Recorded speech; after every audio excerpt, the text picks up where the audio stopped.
ఒక సినీ నటుడు హిందూపురం ఎమ్మెల్యే నందమూరి బాలకృష్ణ నటి సంయుక్తతో కలిసి ఏలూరు నగరంలో సందడి చేశారు.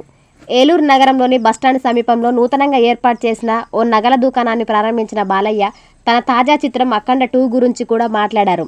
మూవీ నిర్మాణం పూర్తి అయిందని, చిత్రం చాలా బాగా వచ్చిందని తెలియజేశారు. ఇటీవలే విడుదలైన టీజర్కి ప్రేక్షకుల నుంచి మంచి స్పందన వచ్చిందని తెలిపారు. ఈ మూవీ సెప్టెంబర్ 25న విడుదల అవుతుందని ఆయన వెల్లడించారు. అయితే బాలయ్యని చూసేందుకు పెద్ద సంఖ్యలో అభిమానులు అక్కడికి తరలి రావడంతో ఆ ప్రాంతం సందడిగా మారింది. కాగా ఈ సందర్భంగా బాలకృష్ణ కాళ్ళు మొక్కి ఆశీర్వాదం తీసుకుంది సంయుక్త మీనన్. బాలయ్య ఆమెను దీర్ఘాయుష్మాన్ భవ అని దీవించారు. వేరే వారితో బాలయ్య మాట్లాడుతుండగా వెనుక నుండి బాలయ్య కాళ్ళు మొక్కింది సంయుక్త. ఆ సమయంలో బాలయ్య ఒక్కసారి ఉలిక్కి పడినట్టు కనిపించారు.